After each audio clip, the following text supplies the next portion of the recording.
नुमाए ज़िया के साथ प्रोफेसर ज़िया। जब मैं एक बतौर पाकिस्तानी और एक पोलिटिकल साइंस के तालिब इल्म के तौर पर, या इंटरनेशनल जो रिलेशनशिप होती है, उसके एनालिसिस की बुनियाद के ऊपर जो मेरे नज़दीक सबसे अहम सवाल इस वक्त है, जो ईरान और अमेरिका के दरमियान जारी जंग के नतीजे के अंदर जो है वो हासिल होता हुआ नज़र आता है कि जो अमल अमेरिका और इसराइल ने ईरान के ख़िलाफ़ उठाया है, पाकिस्तान ऐसे ही अमल का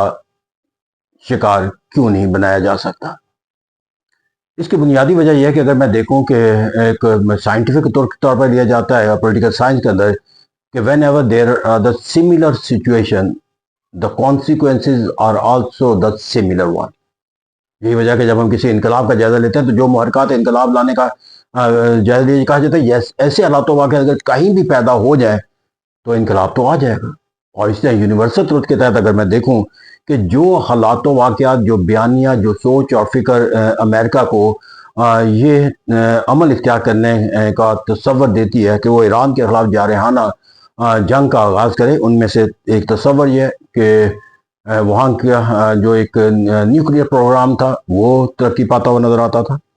फिर यहाँ पर जाकर जो है वो मिसाइल जो उसके टेक्नोलॉजी है वो उनके लिए ख़तरे का बायस थी। फिर यहाँ पर जाकर जो तीसरा उनके बयानिया है कि अमेरिका के ख़िलाफ़ जो बयानिया उनकी क़यादत के अंदर पाया जाता था वो अमेरिका के जो है मफादात के ख़िलाफ़ थे। तो अगर मैं ज़्यादा लंबी कोई चार्जशीट ना भी रखूँ तो कम से कम ये तीन पहलू तो एक ट्राइंगल की सूरत में हमारे सामने आ जाते हैं। एक न्यूक्लियर प्रोग्राम, नंबर 2 पे मिसाइल टेक्नोलॉजी प्रोग्राम, और नंबर 3 पे जाकर जो है वो एक ऐसे बयानिए का होना जो एंटी अमेरिका तस्वर किया जाता हो अमेरिका की नज़र में। अब मैं अगर इन तीनों पहलू से देखूं तो ये तीनों पहलू जो है वो पाकिस्तान के साथ अमेरिका के किसी हॉस्टिलिटी को पैदा करने का मुहर्रक नहीं होंगे, बल्कि ये वो तीन पहलू हैं जो हमेशा से पाकिस्तान और अमेरिका के तल्लुकात के अंदर जो है वो चिंगारी की सूरत में रहे हैं और कभी ये सुलह का राग बनते हुए नजर आते हैं। जब पाकिस्तान जो है वो न्यूक्लियर पावर बनने के तस्वर के साथ मुंसलिक होने जा रहा था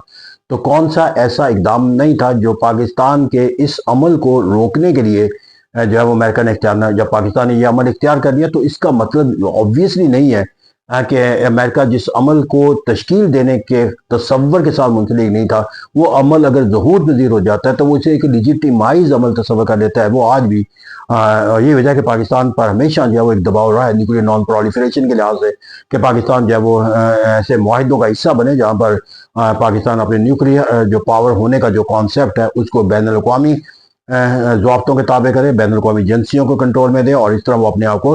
एक न्यूक्लियर नॉन प्रोलिफरेशन के मुआहिदे के साथ जो है वो अपने आप को डिसआर्म करे न्यूक्लियर वेपन से। तो इसे कहते हैं वो एक तस्वर जो है वो अगर किसी जंग का तस्वर ना भी इख्तियार करता हो नजर आता हो, लेकिन हमने माजी के अंदर इस बुनियाद के ऊपर जो है वो अमेरिका के जारहाना इकदाम तो देखे हैं जिसके अंदर पाकिस्तान पर जो है वो एक तवील पाबंदियों का तस्वर भी जो है वो हमेशा पाकिस्तान के ऊपर जो है वो नाफर रहा है। इस तरह कहते हैं कि पाकिस्तान के जो अगरचे अमेरिका के जो ताल्लुकात हैं वो न्यूक्लियर हॉस्टिलिटी की वजह से जो है वो किसी जंग का तस्वर नहीं इख्तियार करते, लेकिन हॉस्टिलिटी का तस्वर इख्तियार करते हैं। और ये पाकिस्तान के लिए एक ब्लेसिंग इन डिस्गाइज है कि कुछ हालातों वाक़यात का एक ऐसा जबर आ जाता है कि जहाँ पर अमेरिका जो है वो पाकिस्तान के साथ अपनी न्यूक्लियर हॉस्टिलिटी को कोई जंग के तस्वर से इसलिए मुंसलिक करने से जो है वो कासिर रहता है क्योंकि उसे पाकिस्तान से अपने मफादात के तोहफ़ा फ़रोग़ के लिहाज से कोई दोस्ती का कॉन्सेप्ट इख्तियार करना है, चाहे वो रूस को अफगानिस्तान से निकालने का तस्वर हो, चाहे वो 9/11 जैसे वाक़े हो, चाहे वो अफगानिस्तान के अंदर अब कोई दहशत गर्दी के खात्मे के लिए जो है वो सरगर्मी अमल होने का तस्वर हो, या चाइना और रशिया के दरमियान तल्लुकात की नशोनुमा के लिहाज से कोई तस्वर हो, और अब न्यूक्लियर अब एक इकोनॉमिक फैक्टर्स आ गया कि पाकिस्तान के साथ उसे पाकिस्तान की मिनरल के नशोनुमा के लिहाज से जो है अपने मफादात को नशोनुमा देनी है। तो कहते हैं मफादात का चूँकि पाकिस्तान जो है वो अमेरिका के लिए जो है वो कहीं ना कहीं एक सोर्स बन जाता है, लिहाजा वो मफादात का जो सोर्स होता है वो दूसरी जो चिंगारी होती है उसको आग बनने से रोकता हुआ नजर आता है। तो अगर किसी वक्त ये तस्वर जो है वो मफादात का जो माजी में हम देखते रहे हैं कमज़ोर हो जाता है, ख़त्म हो जाता है, हॉस्टिलिटी का तस्वर आ जाता है, तो फिर तल्लुकात की कशीदगी का तस्वर जो है वो यकीनी बात है कि हमें उस जाविये पे لے جا سکتا ہے کہ جس کو آج ایران جو ہے وہ دیکھتا ہوا نظر آتا ہے، کیونکہ چنگاری باہر کیب موجود ہے کہ جتنا نیوکلیر پروگرام جو ہے وہ ایران کا ان کے مفادات کے تحفظ کے نقصان دہ تصور کیا جائے گا، یا جتنا میزائل ڈیولپمنٹ کا پروگرام جو ہے وہ تصور کیا جائے گا، پاکستان کا جو ان دونوں شعبوں کے اندر جو ہے وہ ایک تو پاورفل ہونا، نیوکلیر پاور بن چکا ہونا، اور میزائل ٹیکنالوجی کے لحاظ سے دنیا کے اندر جس طرح وہ اپنی دفاعی صلاحیت کا نشرما کرتا ہوا چلا جا رہا ہے، وہ دونوں پہلو جو ہے وہ پاکستان کے اندر بھی وہی پائے جاتے ہیں جو ایران کے اندر پائے جاتے ہیں. تو وائی ناٹ دا پاکستان میں be facing the similar kind of the U S A reaction. جیسا کہ دو فیکٹر تو یہاں پر نظر آ گیا ہے ہمیں. تیسرا اب یہاں پر جا کر جو ایک اور اہم پہلو یہ ہے کہ وہ پاکستان کے اندر بھی کوئی لیڈرشپ کا کوئی ایسا کانسیپٹ ہاسٹائل ریلیجیس کانسیپٹ کے ساتھ منسلک نظر نہیں آتا کہ جس کے بنیاد پہ کہا جائے کہ وہ ایک بیانیے کے طور پر جو ہے وہ امریکہ کے خلاف وہ تصور دیتے نظر آتے ہیں جو ایران کی تصور کے ساتھ منسلک نظر آتا ہے. لیکن یہاں پر انہیں شاید نہیں بلکہ میں یہ ایک تصور جو ہے وہ ایگزسٹ کرتا ہے ان کی سوچ اور فکر کے اندر کہ پاکستان جو ہے وہ باہر کیف ایک اسلامک آئیڈیالوجیکل کنٹریز اور یہاں کے رہنے والے لوگوں کی جو سوچ اور فکر ہے اور ان کی جو قیادت کی سوچ اور فکر ہے ٹورڈز امریکہ، ان کے درمیان انتہائی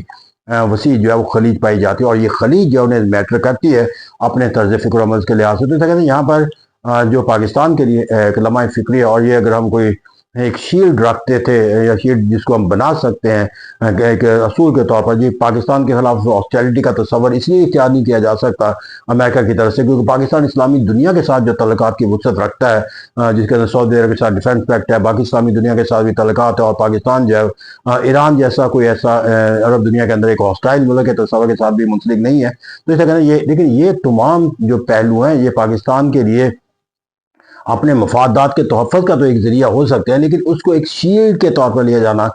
یہ مشکل اور معنی مفہوم ہے، بالخصوص جو عہد حاضر کے جو اسلامی دنیا کے حالات و واقعات ہیں، جو ان کی سوچ اور فکر کے جو تقاضے ہیں. تو ایسا کہنا ہے کہ پاکستان کے لیے ایک بہت بڑا جو لمحہ فکریہ اپنے لیے اپنے ایک فورن پالیسی کے کانسیپٹ کے تحت رکھنا چاہیے کہ کہا جاتا ہے کہ جب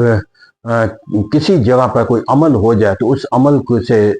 ہم اپنے لیے کوئی سبق حاصل کر لیں تو ویسے عمل سے ہم اپنے آپ کو محفوظ بنانے کا ایک راستہ جو ہے وہ تلاش کر سکتے ہیں. تو اس طرح کہتے ہیں جب کسی جگہ پر آگ لگی ہوتی ہے تو آگ دیکھ کر جو ہے وہ اندازہ ہو جاتا ہے کہ آگ لگانے کے محرکات کیا ہیں. تو اگر وہ آگ لگنے کے محرکات کا احتیاط ہم خود کر لیں تو ہمیں سمجھ آ جانی چاہیے کہ ہم اپنے آگ کا مقابلہ کیسے کریں گے. لیکن اگر ہم آگ کے محرکات کو جو ہے وہ دیکھتے ہوئے بھی اپنے آپ کو جو ہے اپنے آپ کو آگ کے تصور کو حاصل کرنے میں ناکامی ہے تو یہ بہت بڑی ناکامی ہے. جیسا پاکستان کو جو ہے ایک اپنے سوچ اور فکر کے اندر جا کر جو ہے ایک کمپیریٹیو سٹڈی کے طور پر ایران کو دیکھنا ہوگا اور پھر دیکھنا ہوگا کہ وہ کون سے پہلو ہیں جو ایران کے لیے ہاسٹیلٹی کا سبب بنتے ہیں، اور سوال اپنے آپ سے کرنا ہوگا why not Pakistan. Thank you very much.